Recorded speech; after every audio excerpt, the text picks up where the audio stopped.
आज मैं शेयर कर रही हूँ आप लोगों के साथ इंटरनल जेनिटल ऑर्गन्स। तो इससे पिछली वाली वीडियो हमारी थी एक्सटर्नल जेनिटल ऑर्गन्स। अगर आपने वो वीडियो नहीं देखी है तो डिस्क्रिप्शन में मैं लिंक प्रोवाइड कर दे रही हूँ, तो प्लीज़ आप उसे जाके पहले देख लेना, उसके बाद ये वाली वीडियो देखना। तो इंटरनल जेनिटल ऑर्गन्स की बात कर ले हम, तो ये एक्सटर्नली विजिबल नहीं होता, यानी हम इसे बाहरी से देख नहीं सकते। इसे देखने के लिए हमें एक स्पेशल इंस्ट्रूमेंट की जरूरत पड़ती है।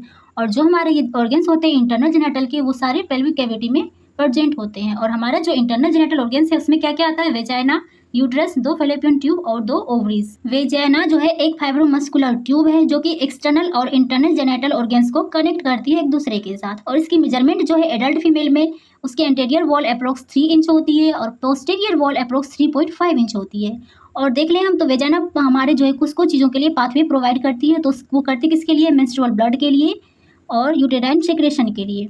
और उसी के साथ जब सेक्सुअल इंटरकोर्स होता है तो मेल के पेनिस से जो सीमेन रिलीज होता है वो होता कहाँ है? तो वेजाइना में ही होता है। और साथ में वेजाइना हमारा पाथवे प्रोवाइड करता है बेबी बर्थ के लिए। वेजाइना में एक बैक्टीरिया पाया जाता है जिसका नाम है लैक्टोबैसिलस एसिडोफिलस बैक्टीरिया, और यह प्रेजेंट होता है बिटवीन प्यूबर्टी टू मेनोपॉज। और ये जो बैक्टीरिया है वो सिक्रेट करता है लैक्टिक एसिड। और इसका काम क्या है? तो ये वेजाइना में जो है एसिडिक मीडियम बना के रखता है जो कि माइक्रो ऑर्गेनिज्म के ग्रोथ को क्या करता है? प्रिवेंट करता है। अब हम देखते हैं वेजाइना का स्ट्रक्चर। तो वेजाइना में मेनली 3 लेयर पाए जाते हैं। आउटर मोस्ट लेयर जो कि बना होता है एरियोलर टिश्यू का, मिडल लेयर बना होता है स्मूथ मसल्स का, और इनर मोस्ट लेयर जो है बना होता है स्ट्रेटिफाइड स्क्वैमस एपिथेलियम का। अब है हमारा वेजाइना को ब्लड सप्लाई। तो वेजाइना को ब्लड सप्लाई जो आर्टेरियल ब्लड सप्लाई वो होता है इंटरनल इलियक आर्टरीज के 2 ब्रांच से, जो कि है यूटेराइन आर्टरीज और वेजाइनल आर्टरीज। ये दोनों मिलकर एक प्लेक्सस बनाती है जो कि वेजाइना को ब्लड सप्लाई करती है। वेनस ड्रेनेज जो है हमारा वेजाइना को प्लेक्सस के थ्रू होता है, और ये होता कहाँ है? तो इंटरनल इलियक वेन में। वेजाइना के बाद नेक्स्ट है हमारा यूट्रस। तो यूट्रस जो है एक होलो और मस्कुलर ऑर्गन होता है जो कि पेल्विक कैविटी में होता है। इसकी शेप होती है पीयर शेप यानी नाशपाती के आकार का। इसकी मेजरमेंट की बात कर लें एडल्ट फीमेल में तो इसकी लेंथ होती है अप्रोक्स 3 इंच, विड्थ होती है अप्रोक्स 2 इंच, और उसकी जो थिकनेस होती है अप्रोक्स 1 इंच होती है।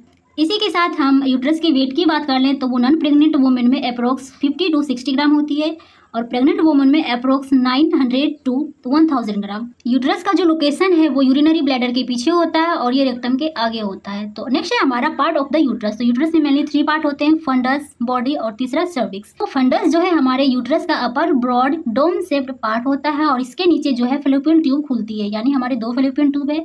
फंडस के दोनों तरफ जो है कि एक फैलोपियन ट्यूब आकर खुलती है। बॉडी जो है वो यूट्रस का मेन पार्ट है, और जैसे जैसे हम नीचे चले जाते हैं हमारी बॉडी जो है यूट्रस की वो क्या होती है? नैरो होते जाती है। बॉडी का लोअर और नैरोएस्ट पार्ट जो है वो कहलाता है इंटरनल ओस, और इंटरनल ओस जो है कंटिन्यू रहता है किसके साथ? सर्विक्स के साथ। सर्विक्स को नेक ऑफ द यूट्रस भी कहा जाता है, और इसका शेप सिलेंड्रिकल होता है। इस्थमस वह पार्ट है जो कि यूट्रस की बॉडी और सर्विक्स के बीच में प्रेजेंट होता है। नेक्स्ट है हमारा एक्सटर्नल ओस। तो एक्सटर्नल ओस क्या है? तो जहाँ पे हमारा सर्विक्स जो है वेजाइना में जाकर ओपन होती है उस पॉइंट को कहते हैं एक्सटर्नल ओस। और नेक्स्ट देखते हैं हम सर्विक्स। सर्विक्स जो है वेजाइना से कनेक्ट करती है थ्रू एक्सटर्नल ओस, और सर्विक्स बॉडी से कनेक्ट करती है थ्रू इंटरनल ओस। सो अब हम इस डायग्राम के थ्रू समझते हैं। तो ये है हमारा यूट्रस जो कि पियर शेप्ड है, आप देख रहे हो, और ये दोनों है हमारी ओवरी, और ये दोनों है हमारी फैलोपियन ट्यूब। नीचे है हमारा सर्विक्स, और उसके नीचे पड़ जाता है हमारा वेजाइना।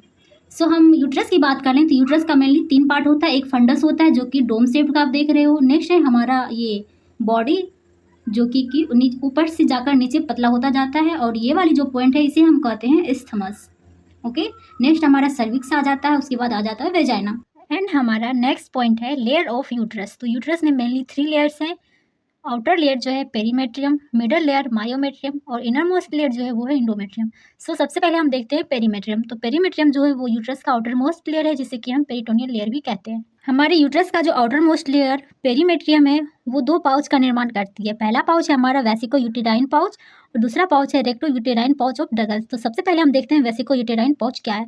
तो जो ये पेरीमेट्रियम है हमारा वो एंटीरियरली एक्सटेंड रहता है कहाँ तक? फंडस जो है यूट्रस का और बॉडी वहाँ तक एक्सटेंड रहता है, और उसी के साथ यूरिनरी ब्लैडर का जो अपर सरफेस है उस पर ये फोल्ड रहता है। तो ये जो स्ट्रक्चर बनता है उसे क्या कहते हैं? वेसिको यूटेराइन पाउच कहते हैं। उसी तरह जब ये पेरीमेट्रियम लेयर जो है पोस्टेरियरली एक्सटेंड करता है यूट्रस के फंडस, बॉडी और सर्विक्स तक, और ये सर्विक्स से कंटिन्यू रहता है रेक्टम तक, तो ये जो हमारा एक नया जो स्ट्रक्चर बनता है उसे कहते हैं recto uterine pouch of Douglas. Uterus की दूसरी लेयर है मायोमेट्रियम, जो कि मिडल लेयर है और ये बना होता है स्मूथ मसल्स फाइबर का। और ये यूट्रस की थिकेस्ट लेयर होती है, यानी कि सबसे मोटी लेयर होती है वो मायोमेट्रियम की लेयर होती है। इस लेयर में प्रेजेंट होता है blood vessels and nerves. Last layer है एंडोमेट्रियम, तो ये इनर मोस्ट लेयर है और इसमें प्रेजेंट होता है blood vessels, mucus secreting glands इसमें पाया जाता है। यूट्रस की इनर मोस्ट लेयर जो कि एंडोमेट्रियम है वो फंक्शनली 2 पार्ट में डिवाइड होती है, यानी 2 लेयर में डिवाइड होती है।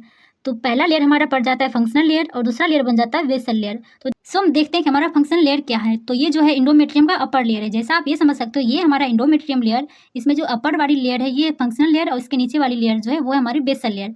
तो फंक्शनल लेयर में क्या होता है कि इसमें ब्लड सप्लाई बढ़ जाता है during first half of menstrual cycle. हमारा जो फर्टिलाइज्ड ओवम है वो इम्प्लांट होता है नॉर्मली आके फंक्शनल लेयर में, यानी एंडोमेट्रियम का जो फंक्शनल लेयर है उसमें आके हमारा फर्टिलाइज्ड ओवम क्या होता है, इम्प्लांट होता है। लेकिन अगर ऐसा नहीं होता, यानी ये फंक्शनल लेयर में आके इम्प्लांट नहीं होता है, तो ये हमारा फंक्शनल लेयर क्या हो जाता है, वो सेड होने लगता है, यानी कि वो फॉल आउट होने लगता है।